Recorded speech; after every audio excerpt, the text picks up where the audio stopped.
Hi guys, welcome to book club number 29. Come on in. We are talking about this book. Come on in, tell me where you're signing in from. Where are you in the book, if you have even read the book? And come on in, we're going to continue our discussion on love and relationships. Join me, tell me where you're joining me from. Having coffee. Come on in, everyone. Good to see you.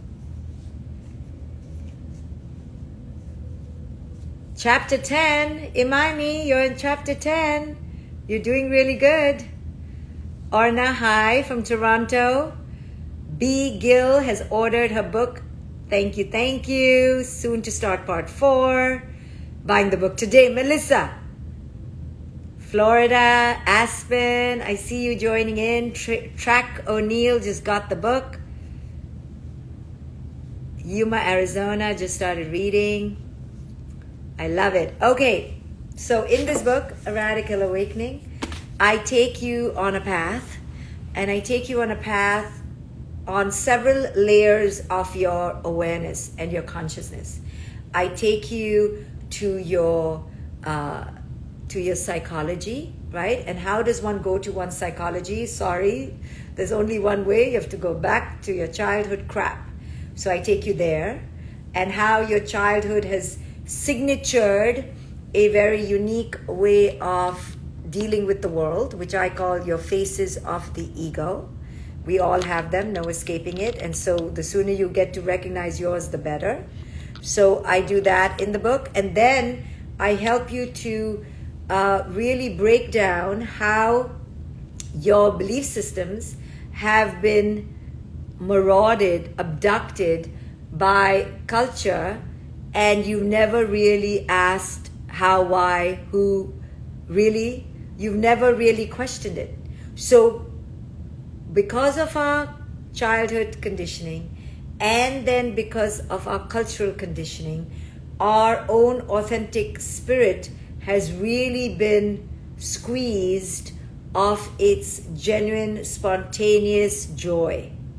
And we have suppressed our truth, wondering why we are so unhappy, not really understanding why. And it's only when you begin to read books like this, or listen to teachers, or do your own inner work, that you begin to have a language as to why on earth you've been suffering, right? Why you've been unhappy, why you've been anxious, why you've been overeating, why you've been in relationships where you don't feel nurtured.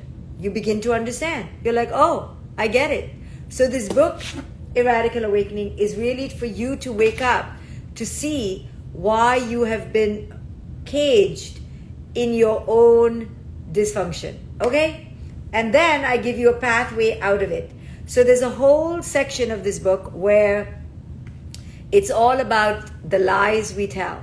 So yesterday I talked about the lies around love. If you're interested, go to yesterday's book club or the last book club to go and understand the lies we've told ourselves about love. But I want to continue that today. So as I said yesterday, this whole idea that you need to go find your soulmate and find love and fall in love, and these are ideals that are false.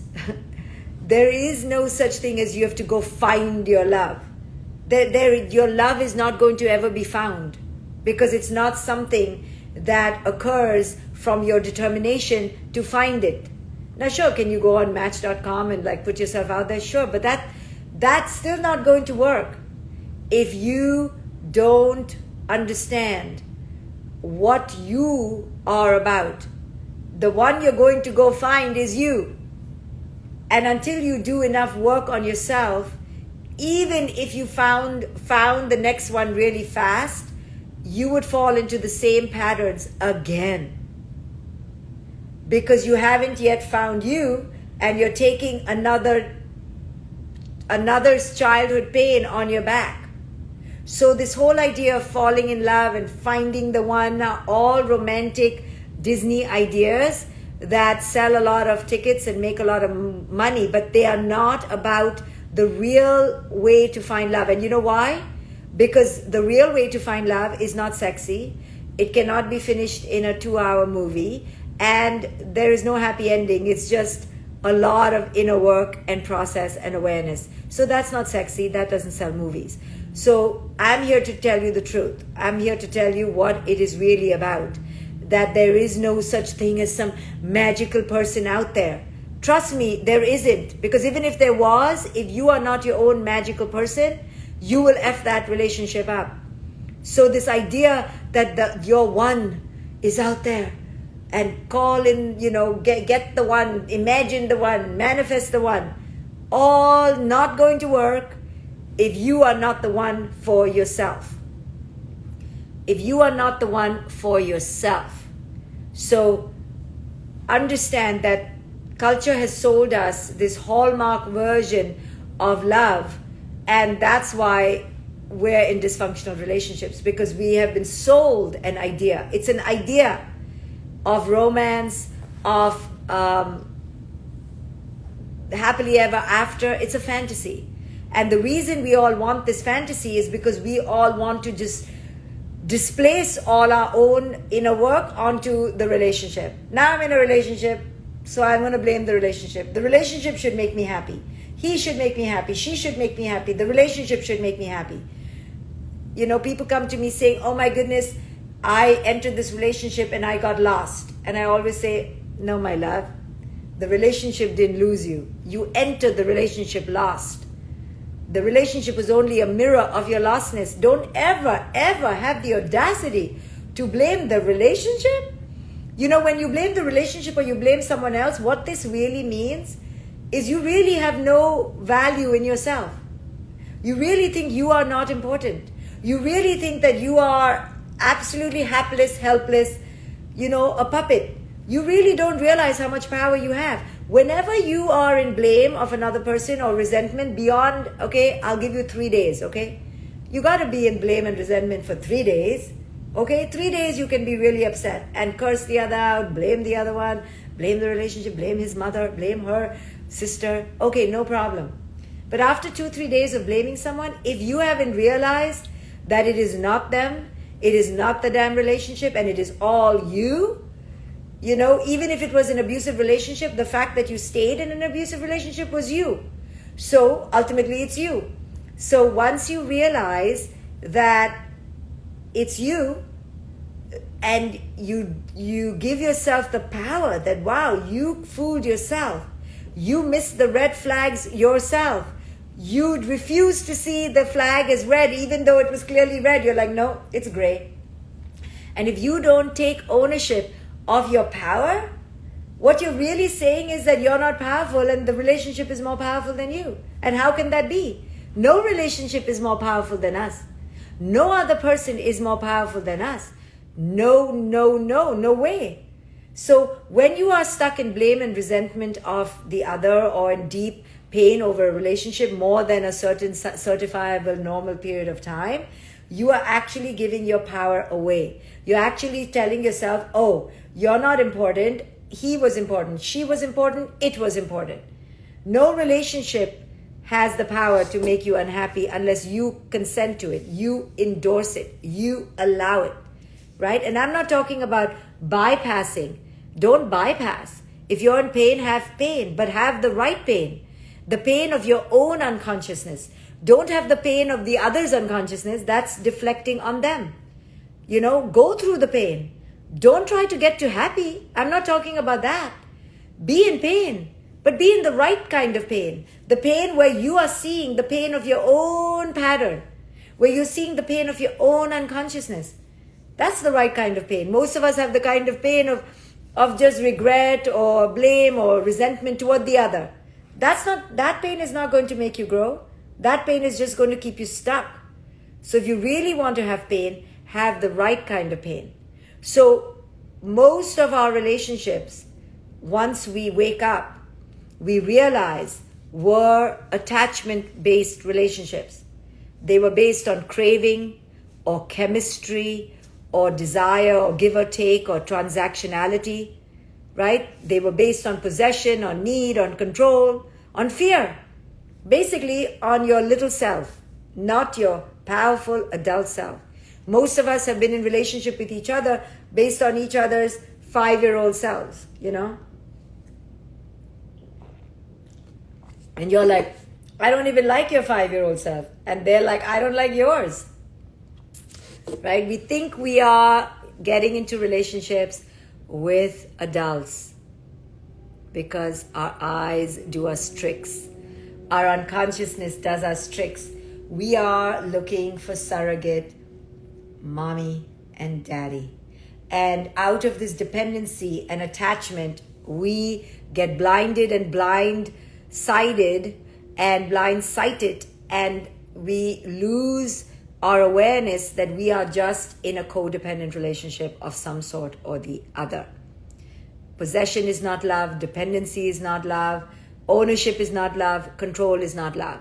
Love is only one thing: our capacity to be authentic and our capacity to feel free.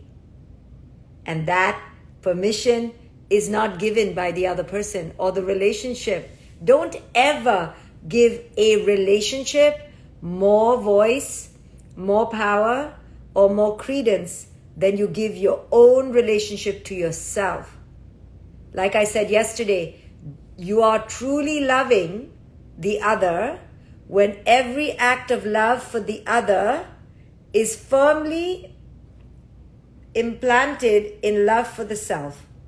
So when people say, oh, Dr. Shefali, I love you, I know that I am just a mirror of their self-love. Them loving me is an expression of their self-love. It has nothing to do with me. Similarly, when they say, I hate you, Dr. Shefali, I know it has nothing to do with me. It is a reflection of their own relationship with themselves.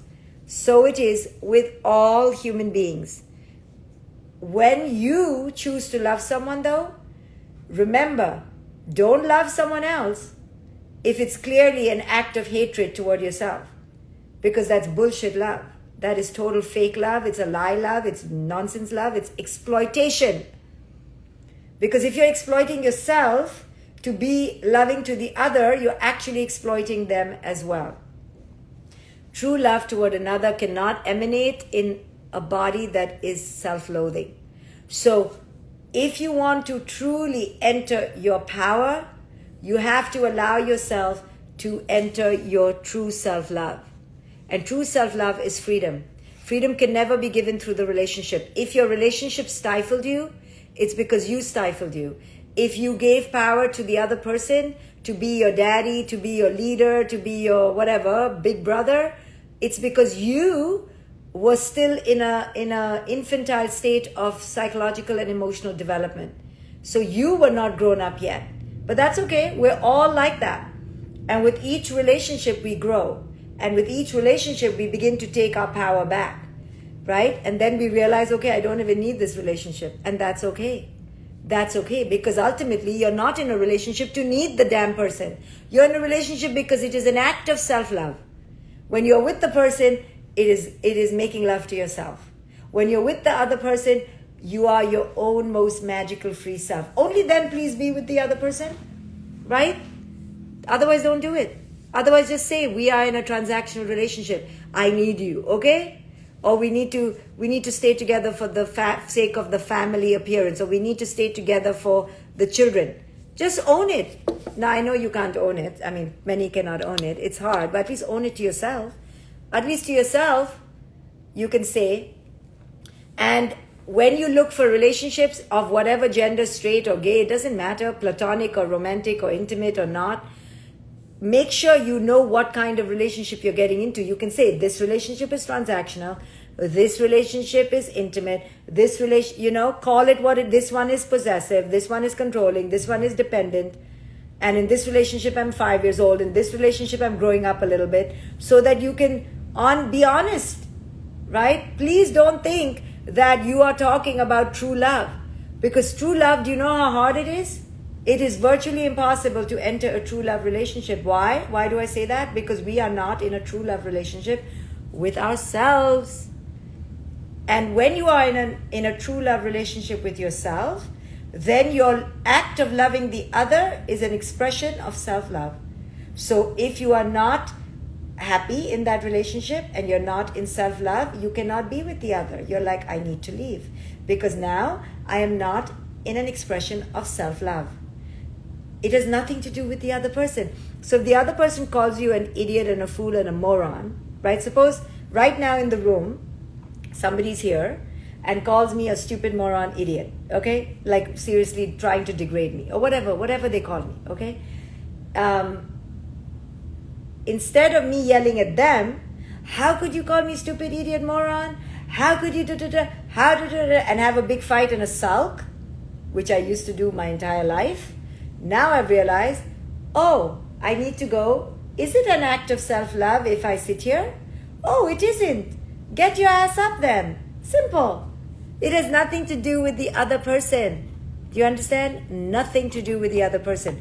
So if the other person would like to change or the other person wants to improve, then they'll improve and show up in your life.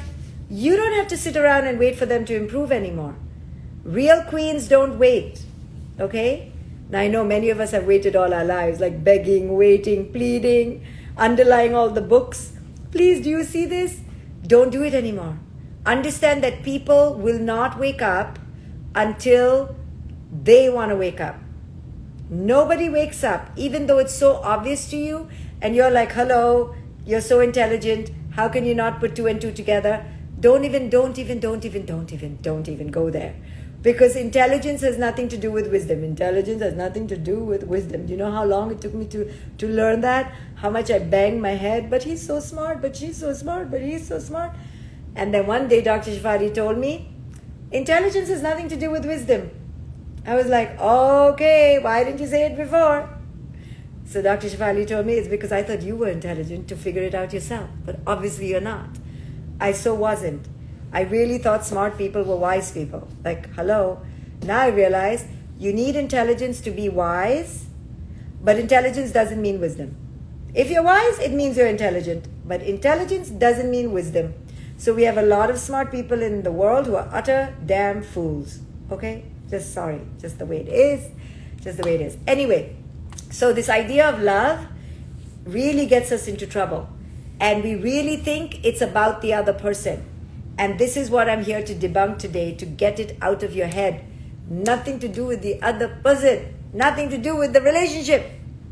So please, if the relationship breaks up, yeah, cry 2, 3 days, 4, 5 days, 10 days, 20 days. Okay, how much you want to cry? After that, you got to wake up and go, how did I co-create my reality? What does this say about me? What are my patterns that I need to change? How did I do this all over again? How did I do repeat? How amazing am I that I'm so predictable, right? So you got to ask the right questions, yes? And then you got to understand what I'm telling you, that loving another is only an expression of yourself. Otherwise, get your ass up and leave. Simple. Either you're loving yourself or you're hating yourself. It has nothing to do with the other person, okay? For years and years, we women have been trained to take the shit, to take the bullshit, because we should compromise, we should sacrifice, we should keep the family together. So, all that bullshit is all to say, hate yourself, loathe yourself, put yourself last. It's all a bunch of shit. I shall now talk beautifully and not use 4-letter words. It is excrement. It is defilement. It is putrescence. It is gutter. Okay, so these lies that we women have been told to be lovely, to be nice, to be this, is all really basically lie to yourself, bullshit yourself, don't love yourself, right? So when our parents tell us things like, but at least he didn't hit you, at least he didn't break your arm, right? I was with a boyfriend once, my mother told me, at least he wasn't an alcoholic.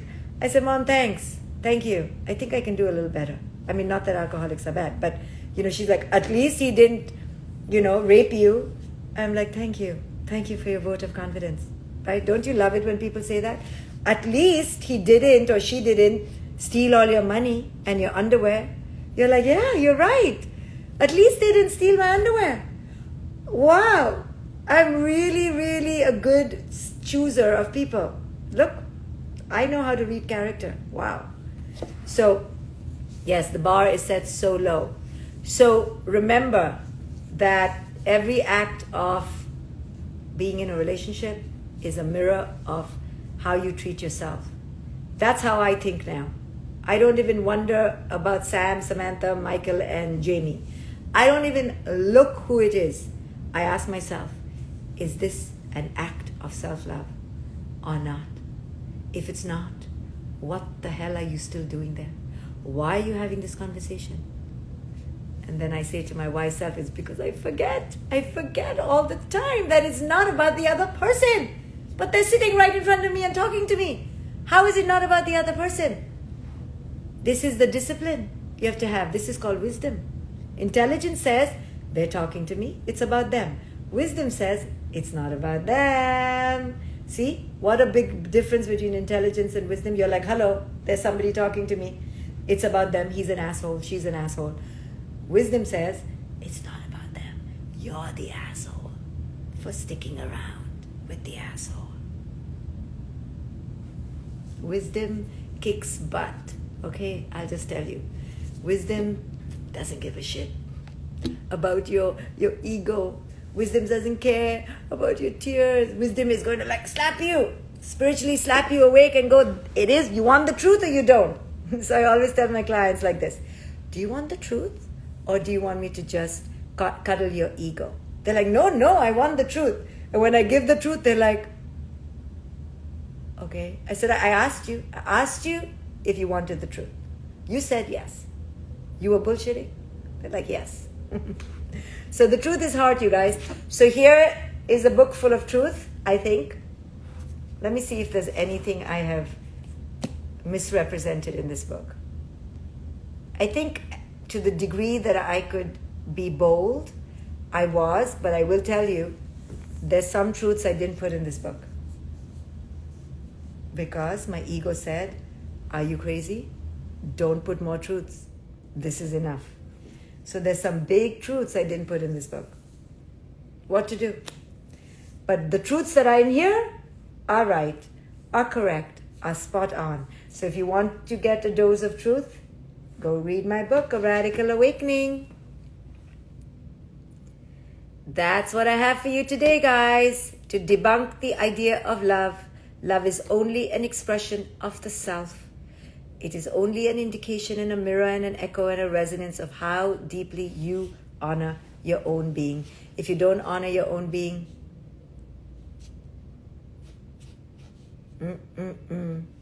you never have to be in an abusive relationship in your life, ever. Do you understand?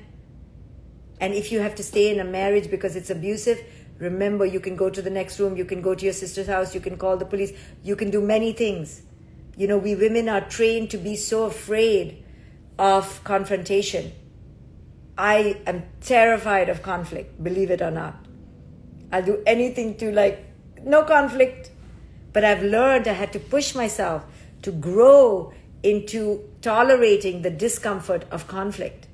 You know, I was in a phone conversation with 3 men a year ago on a conference call. And one of them didn't want the other one there. Okay, so there are 3 men and Shefali. One man said, okay, so say it's X, Y, and Z. X says, you know what? I don't want Z there. In front of Z. Never met them before. I had people on my team coming together for the first time. X meet Y, meet Z. X says, I'm not comfortable with Z there. In front of Z. And I'm like, he didn't mean that, Z. He didn't mean that. You know, maybe I was getting all nervous because I was in my toxic femininity. And guess what? Z told X, I can see why you don't want me and why it makes you uncomfortable. And X said, yeah, it really makes me uncomfortable. And then Y said something. And then the 3 men talked it over. And they created some new parameters to stay. And Z stayed and X was happy and Y was happy. And I was like, what did I just see here? Women never talk like this. They were so comfortable being bold and confrontive. They didn't give a shit.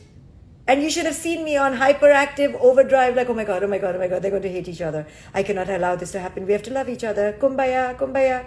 We have to get along. And the three men negotiated a new dynamic so beautifully. And that's how I realize day to day and more each day how men live in a world which we women don't. We have been raised in toxic femininity to be passive, to be weak, to be sweet, to be mild, and to put ourselves last. And this is what we take into our love relationships, and we allow ourselves to get abused. So if you really want to become a free woman, grab my book, A Radical Awakening. And I will see you in the next book club. Bye guys. Be strong.